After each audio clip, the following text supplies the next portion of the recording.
Oui, merci Madame la Présidente, merci messieurs pour vos exposés. Vous avez rappelé dans vos propos la place centrale de l'Europe et je m'en félicite. Justement, la semaine passée, il y a maintenant 15 jours, la Commission européenne a proposé son projet de budget pour la période 2021-2027 avec des objectifs élevés en matière environnementale puisque l'action climatique serait intégrée dans tous les projets de l'UE avec un objectif de 25% de toutes les dépenses. Alors, dans le budget actuel, c'était à 20%, on n'y est pas arrivé. Est-ce que vous pensez qu'on peut arriver à ce chiffre de 25%? Et puis le deuxième élément qu'on n'a pas du tout abordé dans notre discussion ce matin, c'est la politique commerciale.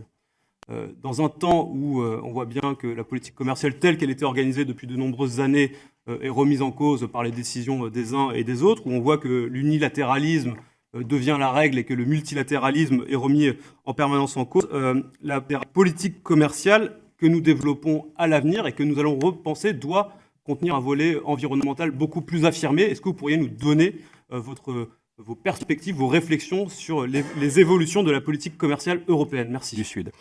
Monsieur Anglade, quand vous dites que est-ce que c'est suffisant le budget de la Commission, la réponse est non. Moi, je soutiens pleinement Emmanuel Macron quand il dit qu'il faut une refondation de l'Europe.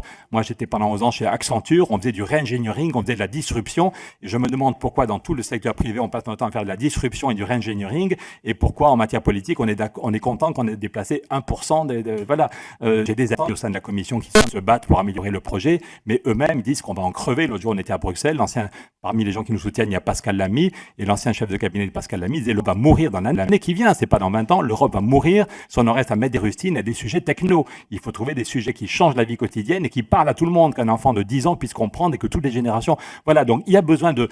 Moi, quand je prends une voiture, je préfère que le moteur marche bien, donc il faut améliorer la technique et le moteur, mais c'est pas le moteur qui dit où va la voiture. Donc il y a besoin d'un projet. Là, ça avance. Angela Merkel bouge un petit peu sur la refondation technique de la zone euro, mais ça ne remplace pas un débat plus politique, plus global. Et voilà, c'est pour ça qu'on espère que... Vous savez que Emmanuel Macron a repris l'idée d'un pacte mondial pour l'environnement. C'est quelques juristes au début qui avaient dit tout ce qu'on a dit à Rio, c'est bien, mais ça n'a pas de valeur contraignante. Ils ont rédigé un pacte. Ils ont invité Emmanuel Macron pour faire la conférence de la conclusion, et non seulement il a fait la conclusion, mais il a dit je vais le porter à l'ONU. Et en septembre dernier, il a effectivement porté à l'ONU avec le numéro 2 chinois à ses côtés.